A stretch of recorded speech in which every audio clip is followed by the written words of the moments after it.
सफेद कलर की वैन उस हाईवे से उतर थोड़ी दूर जाकर एक सुनसान सी जगह पर रुकती है। पीछे पीछे वेदा भी आ रहे थे, प्रेसिडेंट और वाइस प्रेसिडेंट के साथ। वैन जैसे ही रुकी, वेदा ने भी कार रुकवा दी। वो कार से उतरे। वेदा को अजीब सी बेचैनी हो रही थी। ऐसा लग रहा था कि वो अकेले नहीं है। मतलब यहां सिर्फ एक प्रिया ही बुरी शक्ति नहीं है, बल्कि कोई और भी है। वहीं दूसरी तरफ वैन में अजीब सी हलचल हो रही थी। वो हिल रही थी, कभी स्टार्ट होती कभी बंद हो जाती। उसमें एक अजीब सी हरकत थी। वेदा, प्रेसिडेंट और वाइस प्रेसिडेंट उस वैन के पास पहुंचे और जैसे ही पहुंचे तुरंत वैन का डोर खुला और उसके अंदर से दो आदमी बाहर की ओर भागे जो बुरी तरह से घायल थे। वहीं वैन के अंदर प्रिया, जो अब प्रिया नहीं थी, वो बाकी लड़कों को मारकर उनका खून पी रही थी। बाल लंबे, आंखें पूरी काली और अब उसके शरीर पर आते वो निशान और भी बढ़ने लग गए थे। वो इस वक्त इंसान नहीं लग रही थी, कुछ ऐसी लग रही थी जैसे कि वो बदल रही है।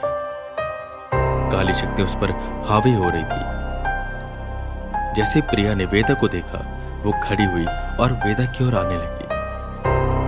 प्रेसिडेंट और वाइस प्रेसिडेंट पीछे की ओर हुए, वेदा आगे रहे। प्रिया वेदा के पास आई और वेदा को अच्छे से देखने लगी। जब वेदा ने कहा, मैं जानता हूं तुम पर अभी काली शक्तियों का असर है, इसलिए तुम मेरी बात को अच्छे से समझ नहीं पाओगी, पर मैं चाहता हूं कि तुम समझने की कोशिश करो। वो जो चुड़ैलों की रानी है, वो तुम्हारी मदद से इस दुनिया में आना चाहती है। तुम उसके लिए बस एक रास्ता हो, एक वेसल। उसने एक बार जब पूर्ण रूप से तुम्हारे शरीर में प्रवेश कर लिया, उसके बाद तुम उस अंधेरी दुनिया में चली जाओगी और कैद हो जाओगी। और तुम कैद पता किस जगह होगी? उस जगह जहां पर अभी वो चुड़ैलों की रानी है, और फिर तुम बाहर नहीं आ सकती। जिस पर प्रिया जोर जोर से हंसती है और कहती है, तुम झूठ बोल रहे हो। मुसीबत के समय उसने मेरी मदद की, मेरे गुनहगारों को मारा, और अब मैं इन ताकतों की मदद से हर उस मर्द को मारूंगी जो औरत को हीन भावना से देखता है, और उनको अंग अंग में अलग कर दूंगी। मैं उन्हें छोड़ूंगी नहीं। प्रिया का रूप और भी ज्यादा आक्रामक हुआ कि तुम्हें वेदा उसे शांत कराते हुए कहते हैं, प्रिया, तुम्हारे अंदर भी बदले की भावना है, एक बदले की आग है जो जल रही है। मैं जानता हूं कि जो तुम्हारे साथ हुआ वो बहुत ही गलत था।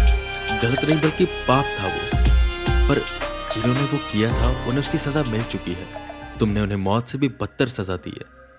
और प्रिया, अब सब भगवान के भरोसे छोड़ दो, वो सबको न्याय देते हैं। भगवान? अब कोई भगवान नहीं बचा। कलयुग है, यहां पर कोई भगवान नहीं है। पहले भगवान कृष्ण थे, भगवान राम थे, अब कौन है? ये कलयुग है। यहां पर हर इंसान के अंदर असुर है, और मैं इन असुरों को मारूंगी मां काली की तरह। मैं उनका रक्त पी जाऊंगी। वेदा प्रिया का हाथ पकड़ अपने गले से हटाते और समझाते हुए कहते हैं, मां काली की तरह, पर बुरी शक्तियों का सहारा लेते हुए। प्रिया, मैं जानता हूं ये कलयुग है, और कलयुग और सतयुग में बहुत ही फर्क है। सतयुग में भगवान एक पुकार से आ जाते थे, पर अब जितनी मर्जी पुकार लगा लो, पर भगवान जल्दी से आते नहीं। पर एक बात हमेशा याद रखो कि भगवान का बनाया एक नियम है, जो जैसा कर्म करेगा उसे वैसे ही भोगना पड़ेगा। मैं जानता हूं, मैं समझता हूं कि तुम जिन हालातों से गुजरी हो उनसे उभर पाना नामुमकिन है, पर तुम खुद को एक बार देखो। क्या तुम वही हो जो तुम होना चाहती थी? तुम चुड़ैलों की रानी बनती जा रही हो। तुम्हारे अंदर से दया, इंसानियत सब खत्म हो चुकी है। क्या यही प्रिया है? अगर तुम ऐसे ही करती रही तो तुम शैतान बन जाओगी। तुम भूल जाओगे कि ये इंसान, इंसानियत, ये सब क्या होता है। प्रिया, तुम खुद समझो एक बार कि तुम अब ऐसे आदमियों को कैसे मारती हो। तुम उन्हें सिर्फ मारते नहीं, उन्हें तड़पाती हो, उनका अंग अंग अलग कर देती हो। क्या यही तुम्हारा काम है? तुम्हें अगर मदद ही करनी है तो तुम WWH के साथ मिलकर मदद कर सकती हो, पुलिस वालों की मदद कर सकती हो, कितनी ऐसी औरतों की आत्माएं होंगी जिन्हें तुम्हारी मदद की जरूरत है। तुम उनकी बात को सबके सामने रख सकती हो। प्रिया, अगर तुम चाहो, अभी भी तुम्हारे पास वक्त है। तुम प्रिया बन सकती हो। जो हो गया उसे भूल जाओ। वेदा की बात सुन प्रिया एक पल के लिए रुक गई। प्रिया, मेरी बात को समझो। तुम खुद को देखो। तुम खूंखार होती जा रही हो। तुम आदमियों को ढूंढ ढूंढ कर उन्हें मार रही हो। और देखो, मैं यहां पर किसी की भी साइड नहीं ले रहा हूं, पर अगर तुम बुरा ढूंढने जाओगी तो तुम्हें बुरा ही मिलेगा। इसलिए तुम जिसे ढूंढ रही हो वो वैसे तुम्हें मिल रहा है। इस धरती पर अच्छे इंसान भी हैं और बुरे इंसान भी हैं। बस फर्क इतना है कि हम किसे ढूंढना चाहते हैं। यहां पर बहुत से ऐसे आदमी भी हैं जो अच्छे हैं, जो ऐसी लड़कियों की मदद करते हैं, पर यहां पर बहुत से ऐसे आदमी भी हैं जो मौका ढूंढते हैं, और अभी तुम उन आदमियों को मौका दे रही हो। प्रिया, बातों को समझो। ऐसे लोगों की गलती की वजह से तुम खुद को मत खो। तुम अभी उनके सामने खाना बनकर जा रही हो। तुम कोई और भी एक्शन ले सकती हो। पुलिस है। और देखो प्रिया, खुद को पहले संभालो। समझो मैं क्या कह रहा हूं। वेदा प्रिया को समझा रहे थे, पर प्रिया कुछ और ही सोच रही थी। प्रिया ने एकदम से आंखें ऊपर की ओर की, नाखून बड़े हुए और वो वेदा की ओर लपकी। सब डर गए, पर तभी उसने वेदा को धक्का दिया और पीछे से आते उस काले साए पर हमला किया। पर वो काला साया इतना कमजोर नहीं था और प्रिया इतनी ताकतवर भी नहीं थी। उस काले साए ने पलटकर वार किया, जिस पर प्रिया दूर जाकर गिरी। वेदा एकदम से खड़े हुए। मुझे पता था संजय ऐसे ही प्रिया को नहीं छोड़ेगा और उसे मार पाना मुश्किल है। मैं जानता था कि यह सब होगा और अब मैं तैयारी के साथ आया हूं। और उन्होंने आंखें बंद कर कुछ बदबदाना शुरू किया। एकदम से धरती हिलने लगी, जैसे भूकंप आ रहा है।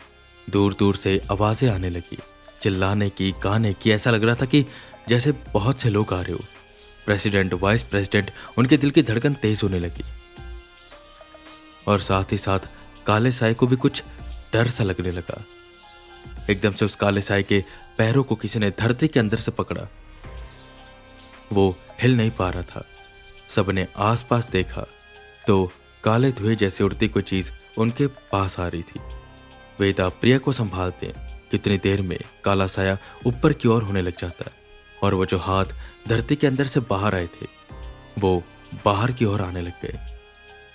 वो बड़े बड़े हाथ किसी ड्रैगन के पंजे की तरह थे।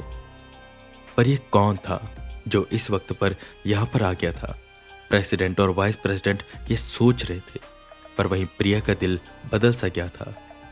वेदा मुस्कुराए, पर काले साए को हरा पाना इतना आसान नहीं होने वाला था।